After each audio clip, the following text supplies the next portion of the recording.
फिर से अगले टॉपिक की तरफ बढ़ते हैं हम। अभी तक आपने समझा था कि इन्वेस्टर और ट्रेडर के अंदर फर्क क्या है। अब अगला पार्ट आपके सामने आने वाला है कि आपके सामने आ रहा है कैपिटल मार्केट। अब आप जानते ही हैं कैपिटल मार्केट का मतलब क्या है। स्टॉक मार्केट को ही हम बोलते हैं कैपिटल मार्केट। इसके दो पार्ट्स हैं, एक है प्राइमरी और एक है सेकेंडरी मार्केट। इनमें क्या फर्क है? तो फॉर एग्जाम्पल मेरी कंपनी का नाम है एक ओंकार पाठशाला। अब मेरी कंपनी को 4 इंस्टीट्यूट्स और खोलने हैं, 4 बिल्डिंग और खोलनी है, मुझे पैसों की जरूरत है, तो मैं क्या करूंगा, मैं पैसा रेस करना चाहता हूं। रेस करने के लिए कंपनी क्या करती है, लेके आती है अपना आईपीओ। आईपीओ क्या होता है? आईपीओ है इनिशियल पब्लिक ऑफर। जब कंपनी का मालिक पहली बार जनता को ऑफर करता है कि अगर आप इंटरेस्टेड हो तो मेरी कंपनी में पैसे इन्वेस्ट करो। आप अगर इन्वेस्ट करोगे तो मैं उससे 4 फैक्ट्रियां, 4 इंस्टीट्यूट्स और खोलूंगा और पैसा कमाऊंगा। तो मैं अगर कमाऊंगा तो आप भी कमाओगे, और मैं अगर गवाऊंगा तो आपका भी जाएगा। तो आप मेरे भागीदार बन सकते हो। तो प्राइमरी मार्केट में कंपनी अपना आईपीओ लेके आती है, आईपीओ के थ्रू पैसा रेस करती है और लोग उसके अंदर पैसा इन्वेस्ट करते हैं। आईपीओ 2 प्रकार के आते हैं, एक आता है बल्क आईपीओ और एक आता है एसएमई आईपीओ। बल्क आईपीओ कौन सा होता है? जब कोई बड़ी कंपनी आती है, पैसा रेस करती है, तो वो बल्क आईपीओ लाती है। और एसएमई कौन सा है? जब छोटी कंपनियां आती हैं, स्मॉल एंड मीडियम एंटरप्राइजेस की, वो एसएमई आईपीओ लाती है। दोनों में फर्क क्या है? आप जब पैसा इन्वेस्ट करोगे तो आपको बल्क आईपीओ में मिनिमम 15,000 रुपए लगाने पड़ते हैं, लेकिन एसएमई में आप 1 से 1.5 से 2 लाख रुपए लगाने पड़ते हैं कम से कम। जब भी आप आईपीओ में पैसा लगाओगे, आपको पूरा का पूरा लॉट मिलता है शेयर्स का। आपको एक शेयर नहीं मिलता। अब आपको पूरा लॉट मिला तो आप एक शेयर नहीं बेच सकते, आपको पूरा लॉट बेचना पड़ता है एसएमई के केस में। लेकिन बल्क आईपीओ में आप एक शेयर भी बेच सकते हो और पूरा का पूरा लॉट भी बेच सकते हो।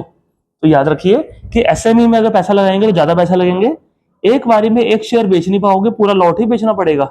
अगर खरीदने वाला नहीं हुआ तो पैसे फंस भी सकते हैं। तो यहाँ पर पैसे तब लगाएं जब आप रिस्क ले सकते हैं 1.5-2 लाख रुपए का, और अगर कंपनी नहीं भी चली तो आपको दिक्कत ना हो।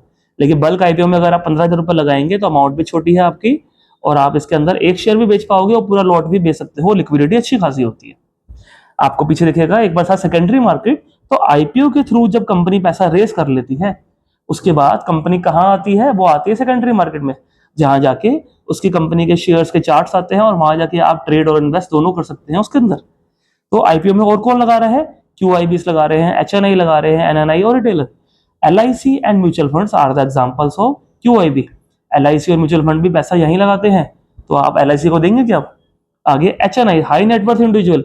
जो भी बंदा एक आईपीओ में 2 लाख से ज्यादा पैसा लगाएगा वो एचएनआई कहलाएगा। 2 लाख से कम लगाता है तो वह कहलाता है रिटेलर।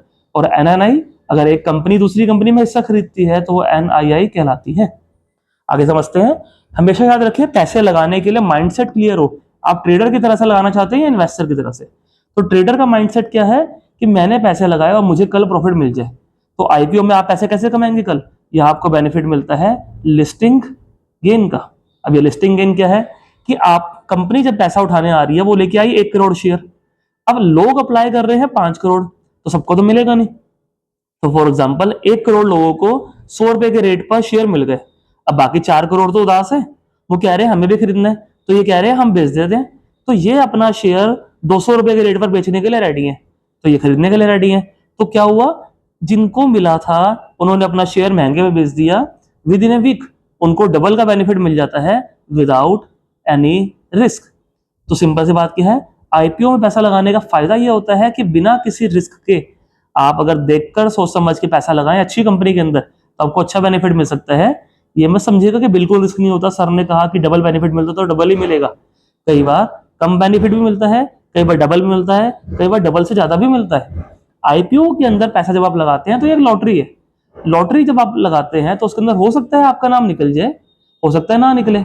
अब आईपीओ के अंदर फायदा ये है, अगर आपने लगाया, आपका नाम निकल गया, तो आपको शेयर्स मिल जाएंगे और आप अपने शेयर को सेल कर सकते हो। कहां पर? सेकेंडरी मार्केट में जाकर। लेकिन अगर आपका नाम नहीं निकला तो पैसे आपके कटते नहीं हैं, वो आपके बैंक अकाउंट में ही रहते हैं, वो आपके बैंक अकाउंट में ब्लॉक रहते हैं। किस प्रकार? एसबा। एसबा क्या है? Application supported by blocked amount. आपका पैसा यूपीआई के थ्रू आपके अकाउंट में ब्लॉक रहता है। अगर आपका नाम निकलेगा तो अकाउंट से पैसे कटेंगे, अगर नहीं निकला तो पैसे नहीं कटेंगे आपके। तो पैसा आपका सेफ का सेफ रहता है बैंक अकाउंट के अंदर ही। आगे समझते हैं कि हमारे सामने आ रहा है, आपने अब एक चीज समझी कि आपको माइंडसेट क्लियर होना चाहिए। तो इन्वेस्टर का माइंडसेट बनाने के लिए आपको नॉलेज बहुत अच्छी चाहिए और आपको चाहिए फंडामेंटल एनालिसिस की नॉलेज। लेकिन ट्रेडर का माइंडसेट के लिए आपको अगर लिस्टिंग गेन का बेनिफिट उठाना है तो उसके लिए आप कुछ बेसिक चीजें देखकर फायदा उठा सकते हैं। जैसे कि आप देखेंगे सब्सक्रिप्शन कि एक आईपीओ में और कितने लोग पैसा लगा रहे हैं। तो याद रखिए, अगर मोर देन 10 टाइम्स लगा रहे हो तो ही आप अप्लाई करें, वरना आप उसके अंदर अप्लाई ना करें। ये एक सेफ्टी का क्राइटेरिया है। आप इससे कम में भी लगा सकते हो, ज्यादा में भी, लेकिन एक सेफ्टी क्राइटेरिया है कि 10 से ऊपर ही लगाएं आप। आगे क्या दिखा रहा है, न्यूज क्या आ रही है, रिव्यूज और कमेंट्स क्या आ रहे हैं, अलॉटमेंट की डिटेल्स में क्या मेरा नाम निकला या नहीं निकला, ये सब चीजें आप चेक करें उसके अंदर।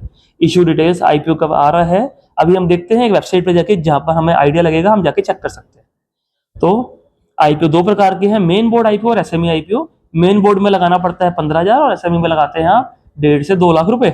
आईपीओ की एनालिसिस करने के लिए आप एक वेबसाइट पे जा सकते हैं, उसका नाम है जैसे चित्तौड़गढ़.com। ऐसे कई वेबसाइट्स हैं, आप किसी को भी देख सकते हैं। तो जरा गूगल पे जाके हम देखते हैं कि एक वेबसाइट का नाम है चित्तौड़गढ़.com। यहाँ पर आपको दिखता है एक है मेन बोर्ड आईपीओ और एक है एसएमई। मेन बोर्ड आईपीओ के अंदर आपको दिख रहा है करंटली ये आईपीओ खुले में है। For example Pace Digitek, Jinkushal industries and Truworld bioenergy, ये अभी करंट में खुले हैं। पीछे क्लोज हो चुके हैं जो ये आए थे और अपकमिंग में दिख रहे हैं। कोई भी आईपीओ आएगा 3 दिन का समय है, आपको 3 दिन के अंदर अंदर उसको पढ़ना है और उसके अंदर अप्लाई करना होता है, ताकि आप, और जब विद इन ए वीक जब आप उसको बेचोगे, जब कंपनी सेकेंडरी मार्केट में लिस्ट होगी तो आप उसको सेकेंडरी मार्केट में बेच के फायदा उठा सकते हैं। अब देखिए क्या क्या देखना है। फॉर एग्जाम्पल मेरे सामने कंपनी आ रही है पेस डिजिटेक लिमिटेड। मैंने इसके ऊपर क्लिक करा, मैं यहाँ से पढ़ूंगा इसके बारे में कि आईपीओ कब आ रहा है 26 तारीख को, इसकी क्लोजिंग कब है 30 तारीख को, यानी 26 तारीख को खुलेगा, 30 तारीख को लास्ट डेट है और आपको 30 तारीख को 5 बजे से पहले पहले ही अप्लाई करना है। 1 तारीख को पता चलेगा कि मेरा नाम निकला या नहीं निकला। 3 तारीख तक पैसे आपके रिफंड आ जाएंगे अगर आपका नाम नहीं निकला होगा तो, नहीं तो शेयर्स आपके खाते में आ जाएंगे 3 तारीख को। 6 तारीख को ये कंपनी शेयर बाजार में लिस्ट हो जाएगी। एक शेयर जो आपको मिल रहा है वो मिल रहा है 208 से 219 का। आप 208 पर भी अप्लाई कर सकते हैं, 219 पर भी। आपको हमेशा ज्यादा रेट पर ही अप्लाई करना चाहिए, कम पर नहीं करना चाहिए। ऐसा क्यों? ऐसा इसलिए क्योंकि लेने वाले बहुत सारे लोग हैं। अगर आप कम पे अप्लाई करेंगे तो आपको नहीं मिलेगा, कंपनी उसको देगी जो ज्यादा पे अप्लाई कर रहा है, तो आपको ज्यादा भी करना चाहिए। एक लॉट में 68 शेयर्स हैं, आप अगर इसको मल्टीप्लाई करेंगे तो आपको आइडिया लगेगा मिनिमम 14,890 रुपए आपके लगेंगे। आप ज्यादा कितना भी लगा सकते हैं, चाहे आप 10 लाख लगाइए, चाहे 8 लाख लगाइए, जितना मर्जी लगाइए, उसके हिसाब से आप लगा सकते हैं। आप आगे बढ़ेंगे तो आपको आगे चीजें दिखेंगी कुछ वेबसाइट के ऊपर। फॉर एग्जाम्पल यहाँ पर कंपनी के बारे में लिखा है अबाउट, कंपनी क्या करती है। आप इसको चाहे तो पढ़ सकते हैं, चाहे तो रहने दे सकते हैं, क्योंकि ये एक फंडामेंटल इन्वेस्टर को पता होना चाहिए कि मेन चीज है। आप बस एक मोटा मोटा देखिए फंडामेंटल्स के लिए 2023, 24 और 25 3 साल का डाटा दे रखा है आपको। कंपनी के एसेट्स यहाँ पर दिखाई दे रखे हैं। कंपनी के एसेट्स 840 करोड़, 2,200 करोड़, 2600 करोड़। तो एसेट्स कंपनी के बढ़ रहे हैं घट रहे हैं? तो एसेट्स कंपनी के बढ़ रहे हैं। एसेट्स मतलब पूंजी संपत्ति, ये बढ़ रही है तो एक अच्छा संकेत है। टोटल इनकम, कंपनी की इनकम जो है वो बढ़ रही है तो एक अच्छा संकेत है। प्रॉफिट कंपनी का बढ़ रहा है तो अच्छा संकेत है। एबिटा यानी earnings before interest tax depreciation and amortisation, ये अगर बढ़ रहा है तो ये भी अच्छा संकेत है। नेटवर्थ, कंपनी की नेटवर्थ कितनी है, यानी एसेट्स माइनस लायबिलिटी। मैंने कहा मेरे पास 1000 करोड़ की संपत्ति है, 500 करोड़ का कर्ज है, तो 1000 माइनस 500, जो 500 बचे वो मेरी नेटवर्थ है। रिजर्व्स, कैश की फॉर्म में पैसा, यानी जैसे बाइक में रिजर्व होता है और अगर रिजर्व में तेल हो तो आप लंबा चल सकते हैं, उसी प्रकार अगर रिजर्व्स में पैसा है तो कंपनी आसानी से कर्ज वगैरह उतार सकती है। और बोरिंग्स, बोरिंग यानी कर्ज। अब काम बढ़ाना है तो कर्ज तो लेना ही पड़ेगा, तो कर्ज होना कोई बुरी बात नहीं है, लेकिन इतना भी नहीं होना चाहिए कि आप उसको उतार ना पाओ। तो आप देख सकते हैं कर्ज पहले 190 करोड़ का था, फिर 500 करोड़ के आसपास, और अब 160। तो कर्ज काफी कम किया है। उससे ज्यादा तो उसके एसेट्स हैं, उससे ज्यादा तो इसकी नेटवर्थ है, इसका प्रॉफिट है, तो कंपनी आसानी से कर्ज उतार सकती है। तो मुझे कंपनी अच्छी लग रही है, लेकिन खाली इस चीज पर फैसला ना करें। आप आगे बढ़ के देख सकते हैं कुछ चीजें और, जैसे कंपनी पैसा क्यों उठा रही है। Funding the capital expenditure requirement, company को नई मशीनरी, नया प्लांट लगाना है, एंड जनरल कॉर्पोरेट पर्पस में भी जो ऑलरेडी एग्जिस्टिंग इन्वेस्टर्स है वो एग्जिट लेना चाहते हैं। आप आगे बढ़ सकते हैं। रिव्यू, जिनकी वेबसाइट है उनका नाम है दिलीप दावड़ा जी, उनके रिव्यू यहाँ लिखा होता है, आप उनका एक रिव्यू ले सकते हैं कि उनका रिव्यू क्या आ रहा है। तो ये दिलीप जी है और इनका रिव्यू आ रहा है, the author has no plans to invest in this offer. Author का अभी मन नहीं है इसके अंदर इन्वेस्ट करने का, मे बी शायद उनको कुछ कमियां दिख रही हैं इसके अंदर, लेकिन आप एक ट्रेडर के माइंडसेट से काम करना चाहते हैं, आप एक लिस्टिंग इनका बेनिफिट उठा सकते हैं। उसके लिए आप क्या देखेंगे, आप देखिए जैसे सब्सक्रिप्शन, कि मैं जिस आईपीओ में पैसा लगा रहा हूं क्या वहां और भी लोग लगा रहे हैं। तो टोटल में जब यहाँ लिख के आएगा मोर देन 10, 10 से ऊपर लिख के आए तो ही आप अप्लाई करें, वरना अभी अप्लाई ना करें। साथ में आप क्या कर सकते हैं, जीएमपी देख सकते हैं, grey market price. Grey market price क्या है कि ऑफलाइन मार्केट में क्या अनुमानित दिखा रहा है इसका रेट, तो दिखा रहा है अनुमानित रेट आपको 6% का मुनाफा दे सकता है।